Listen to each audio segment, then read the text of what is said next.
This is something that atheists do quite a bit. The universe is hostile. Mm-hmm. It's chaotic. Mm-hmm. And therefore man imposes meaning and morality from his own knowledge and experience on it in order to harness it and control it. That's foundationally an atheistic presupposition. That's not an atheistic presupposition, it's a naturalistic one. Atheism doesn't come with presuppositions, it's only the absence of religious belief. Let's do this. BionicDance's YouTube channel?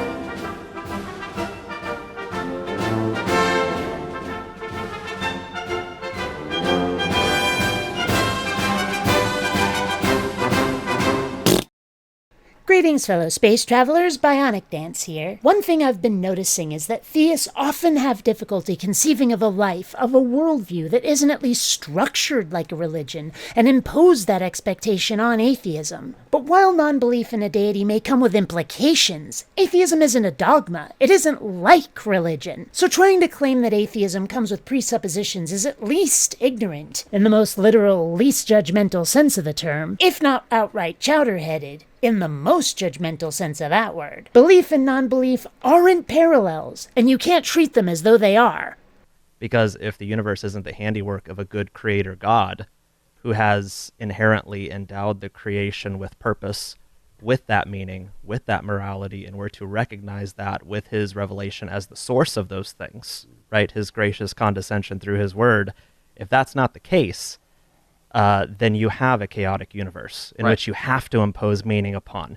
And your body has to be a neutral entity that you impose meaning upon, which means you can do whatever you want with it. Mm-hmm. And you can do whatever you want with the created world because it's yours. There's no...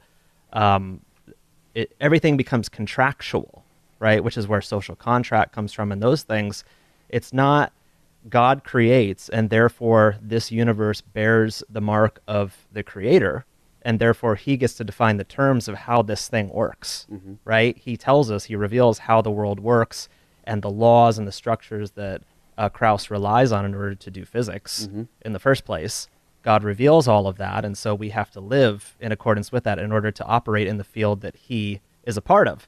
And... I mean, what's the argument here? Is there one? Because I hear this kind of thing from theists a lot, that if God hasn't imposed rules on us and the universe, then it's a cosmic free-for-all. But they never make an argument after. They just say it. Is this just setting up the terms of the debate? Explaining each side's position? Right. And at the very beginning of the show, if you listen to the first 2.5 minutes, he says, well, I wish the universe wasn't this way, but it is, and so we just have to do it. We have to work with it this way. Right. Well, there's a reason that I believe you, speaking out of both sides of his mouth, he wants it to be that way because then he can do physics. Right. But he doesn't because it's an orderly structure that's dependable.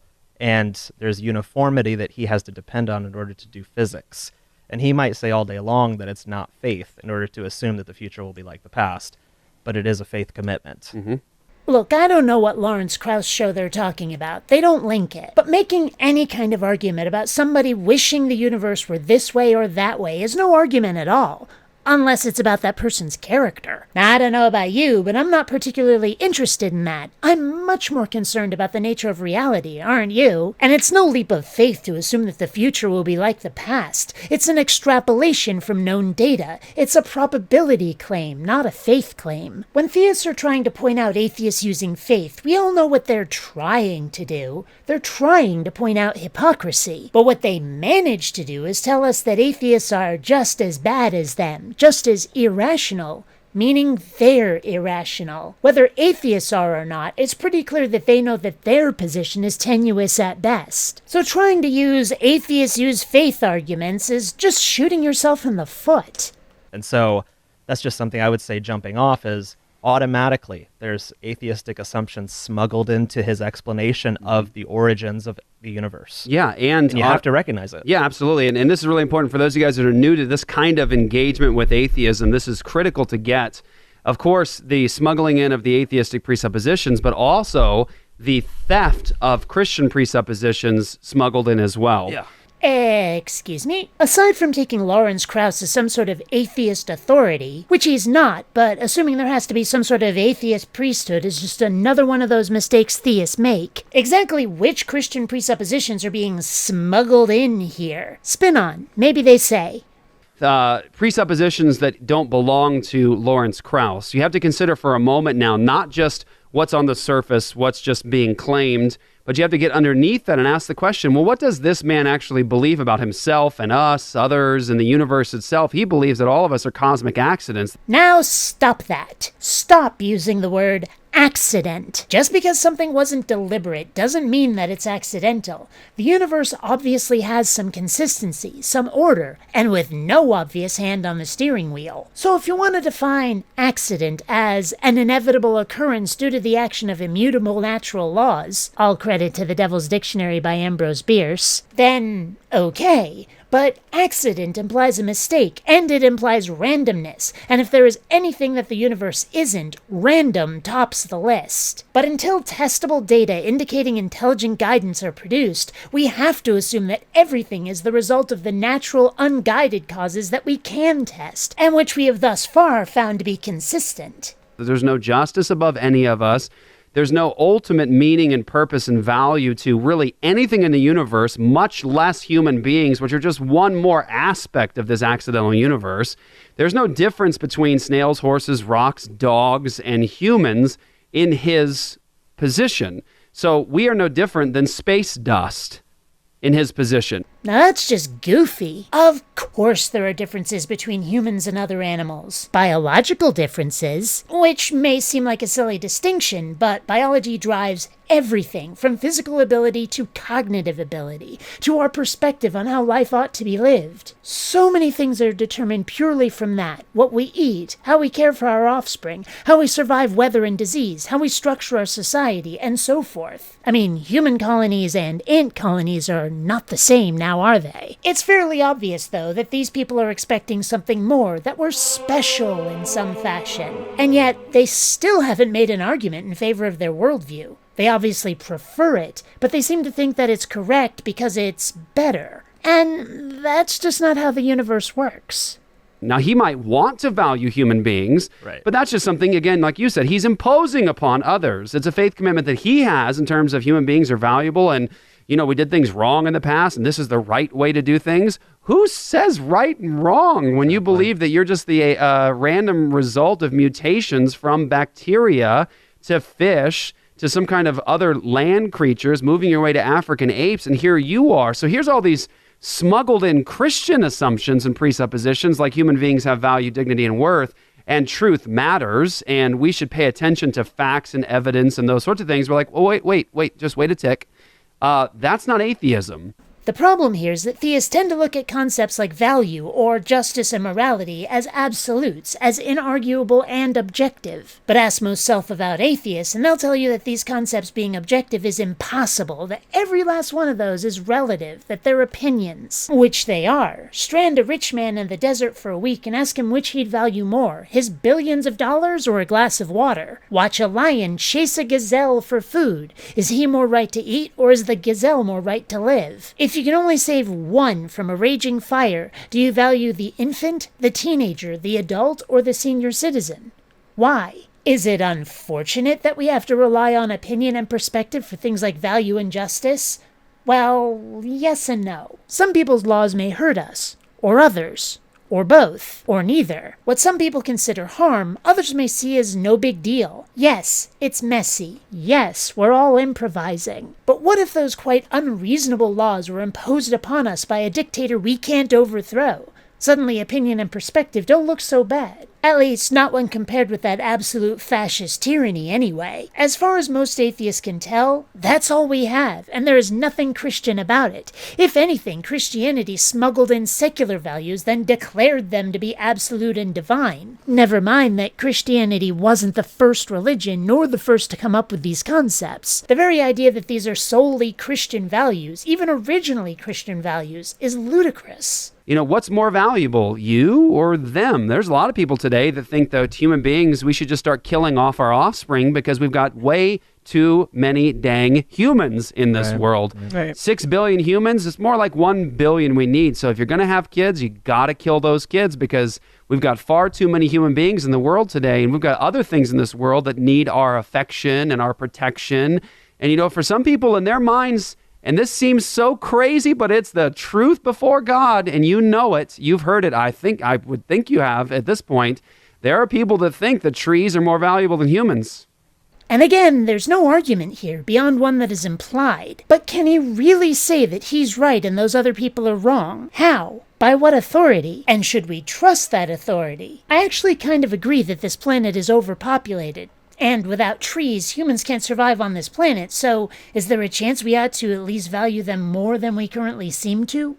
My solution to overpopulation isn't quite so extreme. Let's seriously consider colonizing Mars or something, 'cause that'd be cool. But the idea that human beings are valuable, so let's keep making as many as possible with no concern for any other factor, is some pretty narrow thinking. The planet just can't sustain that. And what is value anyway? I mean, does every human being have the same value as every other? If so, then do we really have any value at all? For the value of a thing to have meaning, it needs to be relative to the value of something else. And if not, how is value determined if not by our own opinion? By a god? Well, how did he determine that? Just on his say-so? None of this makes any sense when you really think about it. So who's to say that I'm more valuable than it? Just because I am a human being doesn't mean that I get to make that decision. I'm not the cosmic emperor of the universe. I'm not the ultimate standard. I'm one bag of biological stuff in a universe full of a lot of other biological stuff. Who's to say that I get to make that determination? Human privilege. Human privilege, that's right. I'll do it. If you're not going to make those judgments, somebody has to step up to the plate. And if you disagree with my judgments, we can debate about it. But if you're looking for absolutes, get used to disappointment. Value doesn't work that way. It can't, by definition. I mean, literally, by definition. Look it up and you'll see phrases like to consider and relative worth. Value is subjective, inherently. The only place you'll find absolutes and objective value is in mathematics. When it comes to the physical world and to morality, you won't see a scrap. Well, there's an outworking and a logical end to that explanation of the origins of the universe being chaotic, and that is we need to exercise the utmost amount of control possible over it.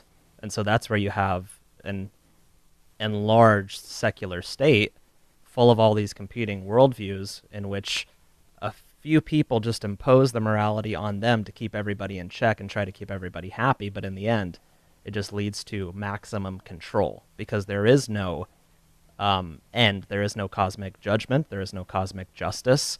There is no ultimate ought. And so it's just all about control now. Raw control and whoever can get in power to seize the most of it. And that's all that worldview leads to is just destruction. Ultimately, it ends up destroying itself and the power. Those who have the power end up destroying the powerless. You just described Christianity, dude. That's what you already have, according to your book. Absolute control by your celestial emperor, the control you say can only lead to destruction. And humanity has overthrown the powerful before when it's been necessary. It can happen again if need be. Until next time, fellow space travelers, this is BionicDance saying don't run on automatic. Instead, please think. But making any kind of argument about someone wishing the universe were this way or that... Damn it, lost my place. Okay. When theists are trying to point out atheists using faith, all they know... Well, no. Then, okay. But accident implies a mistake, and it implies...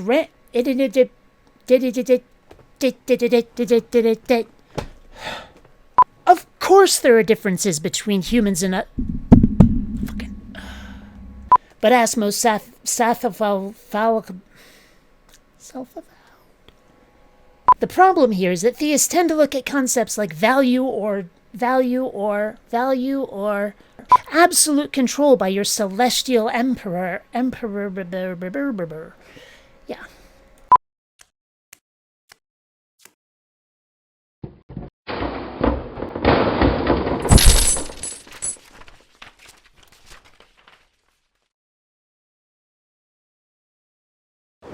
And remember, fellow space travelers, here at BionicDance Hey!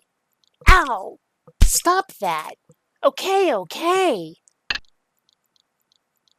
As I was saying, here at BionicDance Ow!